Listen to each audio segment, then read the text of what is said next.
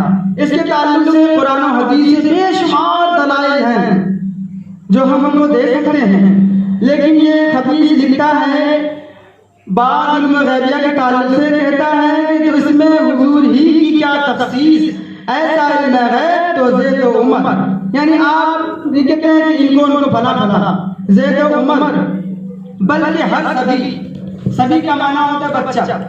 ماذ اللہ میرے نبی صلی اللہ علیہ وسلم کے علم غیب کے تعلق سے کیا کہا اس نے کہ جیسا علم غیب حضور کو حاصل ہے نا، ایسا تو بچوں کو بھی حاصل ہے. ماذ اللہ آگے اور دیکھیے کہتا ہے ہر سبھی و مجنون تو عام طور پر سمجھتے ہیں مجنون پاگل کو کہتے ہیں. ماذ اللہ میرے نبی کے علم کو پاگل سے تشبیہ دی اور یہیں تک نہیں رکا بلکہ جمیع حیوانات و بہائم یعنی 4 پیر والے جانوروں سے تشبیہ دی. آپ ذرا اندازہ لگائیے 4 پیر والے جانوروں میں کون کون نہیں آتا؟ گدھا ہے، سور ہے، کتا ہے، بلی ہے، ہر جانور اس میں آتا ہے. بتاؤ میرے نبی صلی اللہ تعالیٰ علیہ وسلم کے علم کو گدھے پاگل جانور سے تشبیہ دینے والے وہابیوں نے لکھا ہے، بتاؤ ان سے کوئی تعلق رکھنا چاہیے؟ ان سے میل رکھنا چاہیے؟ بتائیے، آپ وعدہ کریں انشاءاللہ تعالیٰ آپ بھی بچیں گے، اپنے دوستوں کو بھی بچائیں گے اور اپنے ماننے والوں کو بھی بچائیں گے. حضرات یہ لوگ مکاری کرتے ہیں. اب بہت سے عقیدے نے بیان کروں گا انشاءاللہ تعالیٰ، سلسلہ جاری رہے گا. بزرگوں کا کرم ہے، علماء کا سایہ ہے. سبحان اللہ. میں اپنے ماما کے گھر گیا تھا تو پہلے تو ہمارے گھر والے وہاں کے سب سنی تھے، لیکن وہاں عبد الغنی نام کا خبیث داخل ہوا تو اس نے دھیرے دھیرے وہاں کے کھیلا دی.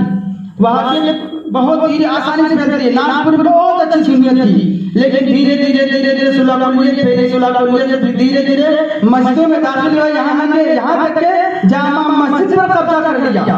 اور یہی ارادہ رائے پور کا بھی ہے اور چھتیس گڑھ کا بھی ہے کہ ہم دھیرے دھیرے کام کریں گے، ان مسجدوں پر قبضہ کریں گے.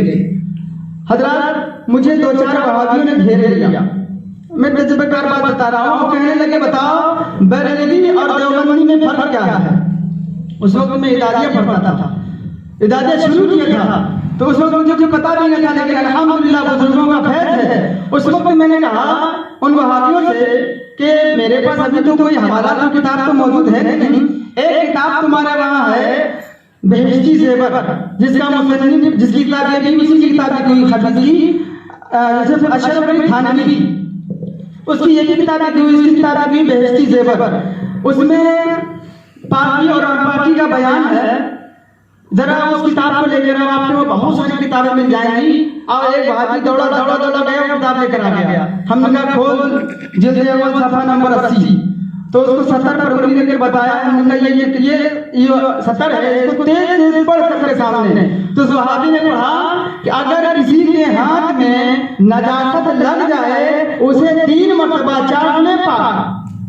اب وہ بیچارہ پڑھ کے پھنس گیا. تو وہاں تک نے کہا تم رکو اب میں بولتا ہوں. میں نے کہا آپ نے کہا تھا بریلوی میں اور دیوبندی میں فرق کیا ہے؟ اب میں بتاتا ہوں کہ بریلوی میں اور دیوبندی میں فرق کیا ہے. ہم بریلویوں کے وہاں نجاست چاٹنا حرام ہے اور تم دیوبندیوں کے وہاں نجاست چاٹ کر بلکہ حرام نہیں بلکہ جائز بلکہ پاک ہو جاتا ہے. دیوبندی میں اور بریلوی میں اتنا فرق ہے کہ ہمارے وہاں حرام ہے اور تمہارے وہاں نجاست چاٹ کر پاک ہو جاتا ہے. وہ لاجواب ہو گیا. اس کے بعد بہت سی خرافاتیں شروع کر دیا، کہنے لگا کہ آپ لوگ ایسا کرتے ہیں ویسا کرتے ہیں، وہ پیر بغیر داڑھی والے ہوتے ہیں اور پھر اب پڑھ جاتے ہیں اور وہ عورتیں آتی ہیں پیروں کے پیر دبانے لگتی ہیں اور نماز روزے سے کوئی مطلب نہیں رہتا ان کو. ہم نے کہا بھائی ہم ایسے پیروں کو پیر کہاں مانتے ہیں؟ ہم تو خود کہتے ہیں وہ ڈھونگی ہے. جو داڑھی نہ رکھے وہ ڈھونگی ہے، پیر نہیں ہے. اور جو نماز نہ پڑھے وہ بھی ڈھونگی ہے، کیونکہ نماز نہ پڑھنے والا پیر ہو ہی نہیں سکتا. اور جو پیر عورتوں سے ہاتھ چھوائے، عورتوں نے جھٹمٹ میں بیٹھ کر عورتوں سے پیر دبائے، وہ پیر ہی نہیں ہے. اسے سنیت سے مت تعبیر کرو. بہرحال وہ سنی ضرور ہے لیکن اس کے عمل کو سنیت میں داخل مت کرو. ہمارے وہاں ایسا پیر ہی نہیں مانا جاتا. اب بتاؤ ہم لوگ جس کو پیر ہی نہیں مانتے ہیں تو اسے مرید کیسے ہو سکتے ہیں؟ حضرت نے ابھی تھوڑی دیر پہلے اثر باب میں فرمایا تھا کیونکہ اس مختصر مجلس کو پڑھنا ختم کرنا ہے, دیر نہیں کرنا ہے, آگے بھی آپ لوگوں کو بلانا ہے. انہوں نے کہا تھا درود پاک پر اللہم صلی علی سیدنا مولانا محمد ماغذ الجود والکرم وبارک وسلم صلاۃ و سلام علیک یا رسول اللہ صلی اللہ تعالی علیہ وسلم. آخرکار ہمارے لوگ ادھر کیوں جا رہے ہیں؟ اس کی وجہ کیا ہے؟ اس کی صرف وجہ واحد ایک ہی ہے کہ ہم لوگ تعلیم سے دور ہیں, ہم لوگ سیکھتے نہیں اور علماء سے دور ہیں. جس دن ہم تعلیم سے قریب ہو جائیں گے اور علماء کے قریب ہو جائیں گے انشاءاللہ تعالی ہم کسی بدعقیدے کے بہکاؤ میں نہیں آئیں گے. اور مزید انہوں نے یہ فرمایا تھا کہ جب کوئی شخص کسی نہ کسی پیر سے منسلک ہو جاتا ہے, جب بندہ کسی کا مرید ہو جاتا ہے تو اسے بہکانا بڑا مشکل ہوتا ہے. اب بہکتے وہی لوگ ہیں جو کسی کے مرید نہیں ہوتے ہیں.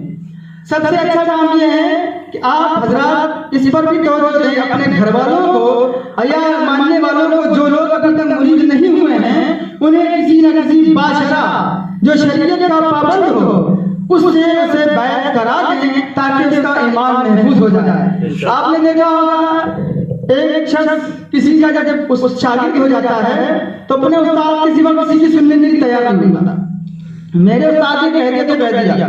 اسی طرح ایک مرید جو اپنے پیر کا مرید ہو جاتا ہے اپنے پیر کا تو اپنے پیر کے سوا کسی کی مانتا نہیں. کوئی بدعقیدہ دیوبندی آئے, وہابی آئے, شیعہ آئے, رافضی آئے, لیکن اس کو کوئی بہکا نہیں سکتا. کیوں؟ ہم تو اپنے پیر کو مانتے, جو ہمارا پیر کہے گا وہی کریں گے.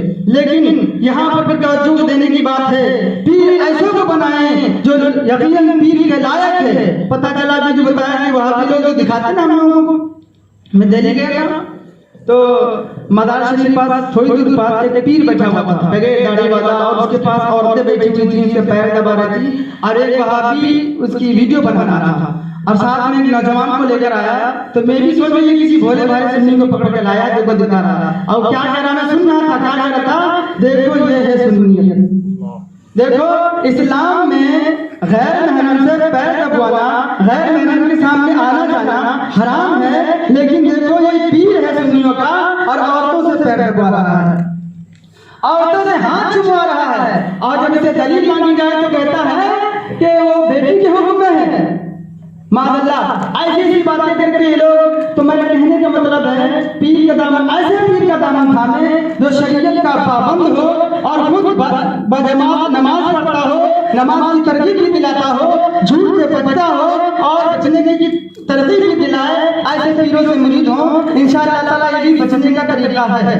بے شک المختصر یوں کہ اس مجلس کا مقصد یہی ہے کہ ہم لوگ ہر ہفتے آتے رہیں اور ایک ایک بات کم سے کم تھوڑی تھوڑی بات سیکھتے رہیں تاکہ ہمارے علم میں اضافہ ہوتا رہے اور ہم خود بچیں اور اپنے ماننے والوں کو بچاتے رہیں. ہمارا مقصد یہ ہے. الحمدللہ ہمارے ساتھ بڑے بڑے علماء ہمارے ساتھ ہیں, ہمارا قابل ہے اور بزرگوں کا فیض ہے. ہمارے پاس حوض اعظم ہے جی, ہمارے پاس دری نواز ہے, ہمارے پاس مخدوم شکرا ہے, ہمارے پاس اعلیٰ حضرت ہیں, ہمارے پاس تاج الشریعہ ہیں, ہمارے پاس امین شریعت ہیں, ہمارے پاس کل اولیاء ہیں, ہمارے پاس علماء کا جھرمٹ ہے.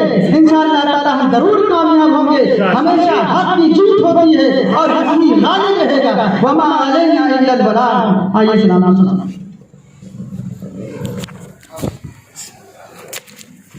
مصطفیٰ جانے رحمت تیرا کو سلام. مصطفیٰ جانے رحمت تیرا کو سلام. شمع بز میں ہدایت تیرا کو سلام. شمع بز میں ہدایت تیرا کو سلام. شہر عارم تاجدار حرم, شہر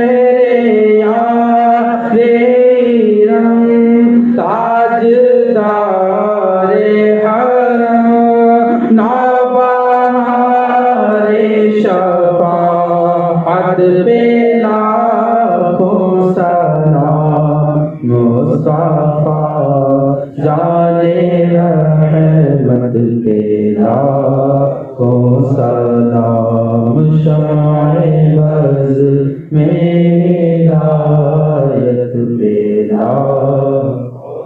غوث اعظم امام غوثوں کا ونوں کا غوث اعظم امام غوثوں کا ونوں کا جلوائے شان قدرت پہ لاکھوں سلام مصطفیٰ جانے رحمت پہ لاکھوں سلام شمع بز میں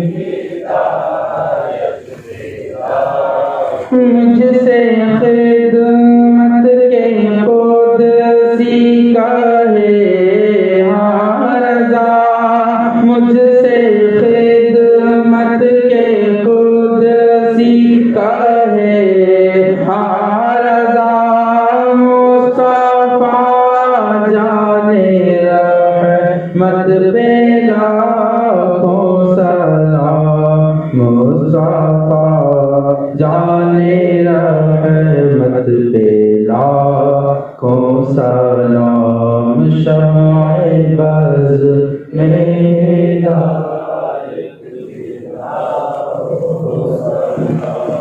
الصلاة والسلام عليك يا رسول الله الصلاة والسلام عليك يا نبي الله الصلاة والسلام عليك يا حبيب الله وعلى آلك وأصحابك يا خير خلق الله صلى الله عليه وسلم شكرا خدمت رسول فاتحہ پڑھ رہے ہیں کہ تقبل والا شریف اور تین درود شریف پڑھ رہے ہیں الحمدللہ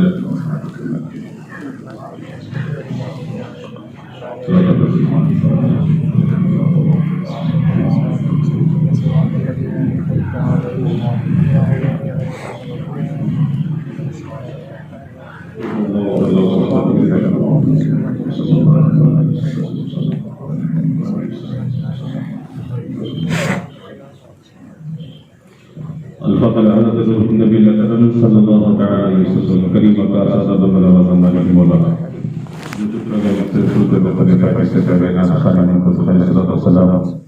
شلی معاذ مرتبہ میں جو خاتم غلط ہے اللہ شاہد کا سماع فرما جو شہر کے ساتھ پڑھا کے بعد قبول فرما یہ سب ہمارے اعمال کے لائق بن فضل و کرم اللہ کے ثواب فرما ان تمام بے شمار تعالی ثواب شامل اللہ کے تمام کا ثواب حضور نور شافی بن مشہور دائرہ مدینہ راحت المسین المصطفی جناب محمد صلی اللہ علیہ وسلم کے بارگاہ ناز میں نظم اللہ قبول فرما حضور کے توسط سے جملہ انبیاء کرام جملہ صلی اللہ جملہ شہداء اعلام جملہ صحابہ صحابیات تابعین تبع تابعین خلفاء راشدین ائمہ مجتہدین جملہ اولیاء کاملین صالحین تمام کے بارے سعادت جدت نظم اللہ قبول فرما خصوصاً بالخصوص تمام کا ثواب یا پیر دستگیر رسول اللہ سبحانہ و تعالی سیاحت مکان قدر نورانی سید شیخ ابو محمد محی الدین عبد القادر جیلانی اور سعادت رضی اللہ تعالی عنہ مقدس بارگاہ نظم اللہ قبول فرما خواجہ خواجگان فخر ہندوستان دائر سزو شہنشاہین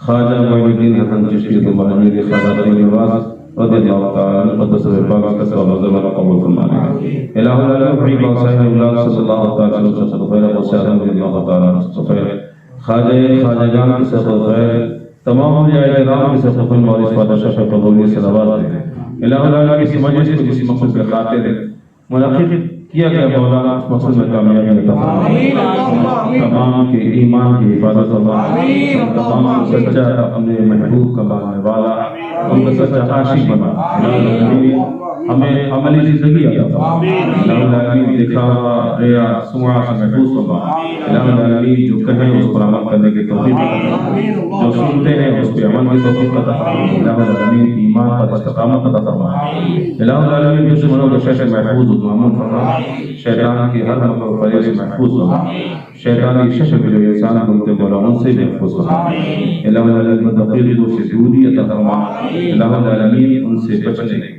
اور اپنے محبت و صدقے میں ہمیں طاقت و توانائی عطا فرمائے ان کے مکر و فریب سے محفوظ رہ سکیں کوئی ایسی صورت عطا فرما مولا جس صورت کے صدقے جس کے صدقے جس کے ذریعے سے ہم اپنے آپ کو بچا پائیں. الہ العالمین ہمیں علماء کی صحبت عطا فرما, اولیاء کی سچی محبت عطا فرما, اپنے محبوب کے نقش قدم پر چلنے والا بنا دے, نمازوں کے پابند بنا دے, ہمارے دلوں میں سجدوں کی طرف عطا فرما, ہمارے دلوں کو اپنی خشیت پیدا فرما. الہ العالمین صراط مستقیم پر کام فرما. اپنی پاک صاحب اولاد صلی اللہ علیہ وسلم سے دعا سے ہماری دعاؤں کو قبول فرما. اس گھر کا خیال برکت کے نزول عطا فرما, رحمت و دروازے کھول دے, ہر بلا مصیبت سے گھروانوں میں محفوظ فرما. اور ہمیں پاک صاحب اولاد صلی اللہ تعالی علیہ وسلم سے دعا ہماری دعاؤں کو قبول فرما. وصلی اللہ تعالی علی رسول خیر خلق و نور سیدنا مولانا محمد و آلہ و اصحابہ اجمعین. اعوذ باللہ من الشیطان الرجیم. ان اللہ و ملائکتہ یصلون علی النبی یا ایھا الذین آمنوا صلوا علیہ وسلموا تسلیما. اللهم صل علی سیدنا مولانا محمد وعلى آلہ وصحبہ وآلہ وصحبہ وسلم. سبحان ربک رب العزة عما یصفون وسلام على المرسلين والحمد لله رب العالمين. الحمد لله الله وصلى الله